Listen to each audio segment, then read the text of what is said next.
apa ya bro? Okay, Assalamualaikum warahmatullahi wabarakatuh. What is up good people? Okay, kita sekarang berada di GSC Starling Mall. Baru saja lepas menonton tayangan perdana filem Harum Malam lakonan Din Said yang bakal ditayangkan pada arahan Din Said. Maaf. Arahan Din Said yang akan ditayangkan pada bila ni? 9 Februari 2023 dalam minggu depan. Yes. Sebelum aku mulakan reaksi aku, ni sedikit orang kata ada kaitan jugalah. Basically ni reaksi jugalah, tapi bukanlah berkaitan filem sangat ke apa ke. Ini adalah orang kata satu luahan kepada LPF dan juga sesiapa badan-badan mana yang berpatutan, tolong kau dah buat filem ni PG-13, okay fine.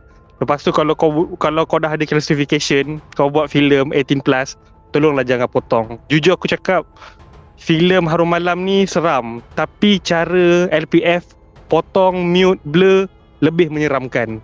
Tapi bukan menyeramkan yang tahap macam menghiburkan, tapi menyeramkan tahap memang mencarut gila babi lah. Aku memang hilang. Aku juga cakap kalau aku jadi Din Said, aku akan mengamuk gila lah dengan how LPF and orang-orang yang tertentu tu rate this film. Memang dia punya art value semua tu terus macam jadi kurang tau. Tu aku punya personal reaction. Not really my personal reaction.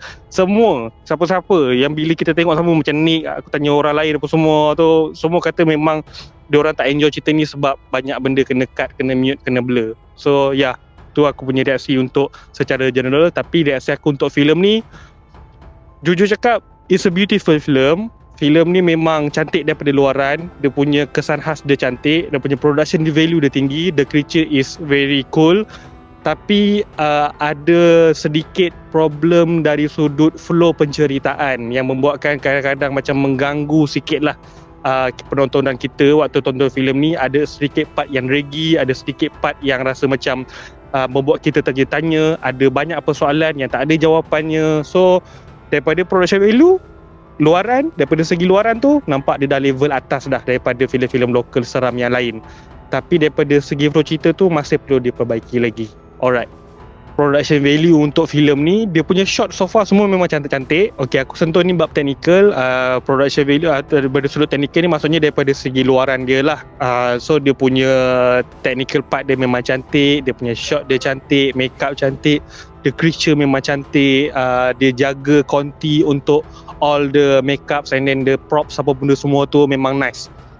Yang kedua is the lakonan-lakonan para pelakon. Aku paling suka watak Iqbal tu, yang budak tu, Aiden nama dia. Dia adalah teraja utama untuk filem ni. Walaupun filem ni ada pelakon-pelakon ternama lain seperti macam Bron Palare dan juga Remy Ishak. Tapi Bron Palare walaupun nampak dia hero, tapi dia bukan hero utama untuk filem ni. Aiden tu adalah hero utama untuk filem ni. Dan dia boleh orang kata on par dengan pelakon-pelakon hebat macam ni. Dia boleh macam orang kata apa, ada dia punya dinamik dia dengan pelakon macam Bron Palare, dengan Remy Ishak dan dengan yang lain-lain. So walaupun dia pelakon, orang kata pelakon remaja dekat dalam filem ni, dia berjaya mengangkat keseluruhan filem ni, menjadikan filem ni macam dia lah hero. So memang aku cakap betul, dia punya lakonan dia memang hebat, memang top notch gila lah. And then yang ketiga adalah lakonan juga, tapi lebih kepada macam lakonan dari sudut bila kena rasuk ke apa. Dia punya koreograf, body acting, yes, body acting dengan koreograf untuk watak-watak yang kena rasuk. Yang itu aku lebih-lebih sikit pada watak Nurul, watak Ahboy dalam ni. Aku tak ingat nama pelakon dia. Dia memang berjaya melakukan satu body acting ala-ala macam seorang macam seorang yang gimnas tu tau. Dia memang boleh buat lah benda yang dia acting tu. Nampak, kita tengok pun memang nampak seram gila. Memang nampak feel dia punya acting dia tu, which is mencantikkan lagi keseraman dalam filem ni lah. Okay, tu 3 benda yang aku suka dekat dalam filem Harum Malam. Benda yang perlu diperbaiki, aku rasa ni ada satu permasalahan yang paling utama sekali dekat dalam filem ni. Bila aku tengok, aku akan rasa something off dekat dalam babak ke babak. So bila aku rasa something off dalam babak ke babak, maksudnya dia punya problem dia adalah pada sequence dia. Sequence maksudnya peralihan daripada babak ke babak. Ni berbeza sikit dengan flow cerita, tapi ada kaitan juga dengan flow cerita dia. First is the sequence dia, maksudnya macam ada setengah babak tu ibarat macam bila dia nak tunjukkan babak seram atau babak gore, babak yang bloody, babak yang disgusting, dia macam for the sake of nak takutkan penonton saja. Tapi lepas tu the sequence tu bila pergi ke next babak, ibarat the previous punya scene tu macam tak ada apa-apa. Dia tak membina benda tu. So it's like macam bila kau tengok, dia ni nak takut-takutkan aku je ke? Lepas tu macam tak ada kaitan pula. Bukanlah tak ada kaitan, ada kaitan, tapi dia punya sequence dia tu tak berapa cantik. Dia pergi kepada benda yang kedua yang aku tak suka is the flow of the story. Ni satu problem juga. Flow story ni membuatkan macam ramai antara kita kalau menonton tu macam keliru sikit. Dia ada cerita dia, memang nampak jalan ceritanya tu ada, tapi dia punya orang kata plot growth dia tak berapa smooth, flow cerita dia tak berapa smooth. So memang dua-dua point ni adalah basically on the plot and the jalan cerita lah. So tu yang a bit problematic, mengganggu sikit orang kata apa, macam benda-benda yang technical yang aku suka tadi. Dia benda cerita lah, macam ada satu scene contohnya macam bila kena tangkap dengan, ada satu watak ni kena tangkap dengan polis. Lepas tu bila dia nak keluar, macam nak keluar daripada situ, macam dia nak pergi tempat lain, senangnya macam polis biarkan. Macam berlinggang. Macam ada, itu yang aku katakan ini benda yang ketiga yang aku tak suka adalah benda ni menimbulkan banyak persoalan daripada jawapan. Dan persoalan-persoalan tu adalah kita nampak a series of bad decision or a series of stupid decision pada watak-watak dalam ni, hanya kerana ini adalah filem horror ke? So tu dah problem dia. And sekali lagi aku nak tekankan, jalan cerita, the technical part apa semua tu, ada benda yang aku suka, ada benda yang aku tak suka.